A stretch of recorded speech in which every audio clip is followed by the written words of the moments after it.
Bismillahirrahmanirrahim. Assalamualaikum warahmatullahi wabarakatuh. Innal hamdalillah nahmaduhu wa nasta'inuhu wa nastaghfiruh wa na'udzu billahi min syururi anfusina wa min sayyiati a'malina. May yahdihillahu fala mudhillalah wa may yudlil falan tajida lahu waliyan mursyida.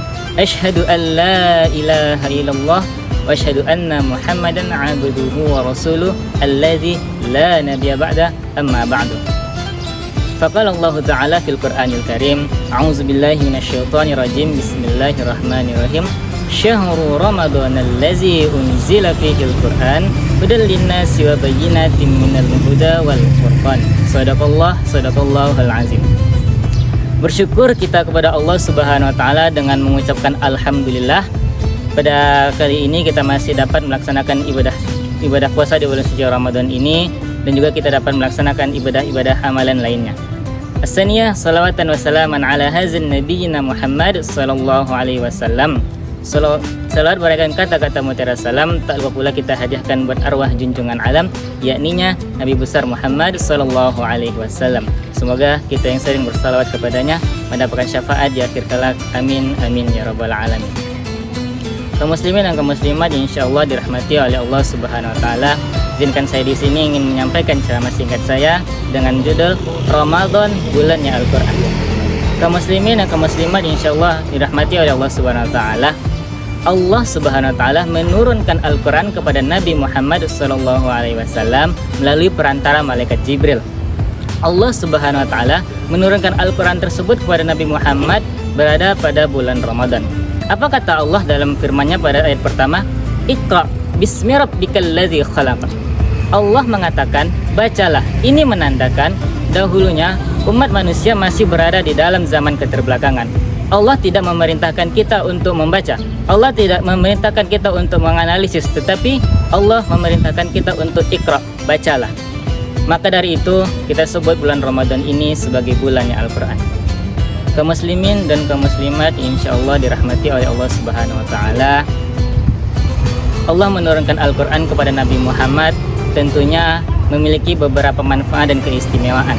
Yang pertama, Allah berfirman, "Hadza basairun nasi yaumil la yu'minun."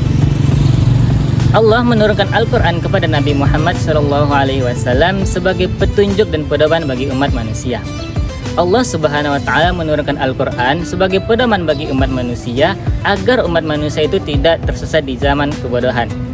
Maka dari itu Allah menurunkan Al-Qur'an sebagai pedoman bagi umat manusia dalam menjalani kehidupan sehari-hari. Yang kedua, Allah Subhanahu wa taala berfirman, Al-Qur'anu ma huwa syifa. Al-Qur'an sebagai obat.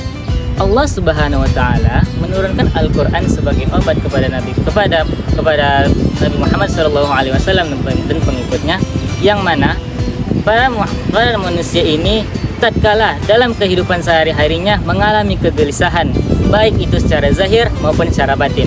Maka dari itu Allah menurunkan Al-Qur'an sebagai penawar dari permasalahan-permasalahan tersebut. Kaum muslimin dan kaum muslimat insyaallah dirahmati oleh Allah Subhanahu wa taala. Yang ketiga, Allah berfirman, "Wa ma 'allamnahu syi'ra wa ma yanbaghilah in huwa illa dzikru wa Qur'anum mubin." Al-Qur'an sebagai pedoman dan petunjuk. Lagi-lagi Allah Subhanahu wa taala menurunkan Al-Qur'an kepada para umatnya sebagai petunjuk dalam menjalani kehidupan manusia. Maka dari itu, pada bulan suci Ramadan ini, marilah kita selalu meningkatkan kadar ketakwaan dan keimanan kita kepada Allah Subhanahu wa taala dengan membaca dan mengamalkan Al-Qur'an. Kaum muslimin dan kaum muslimat ya insyaallah dirahmati oleh Allah Subhanahu wa taala. Semoga dari ceramah singkat ini kita dapat memetik hikmah dan pelajaran yang mana kita bisa melaksanakan ibadah-ibadah lain di bulan Ramadan ini, salah satunya dengan membaca dan mengamalkan Al-Qur'an. Seperti yang kita ketahui bersama bahwa pahala yang kita dapatkan pada bulan suci Ramadan ini akan dilipat gandakan oleh Allah Subhanahu wa taala. Baiklah, cukup mungkin sekian ceramah singkat yang dapat saya sampaikan pada kesempatan kali ini. Lebih dan kurangnya saya mohon maaf. Wabillahi taufiq wal hidayah. Nun wal qalam yawma yasturun. Wassalamualaikum warahmatullahi wabarakatuh.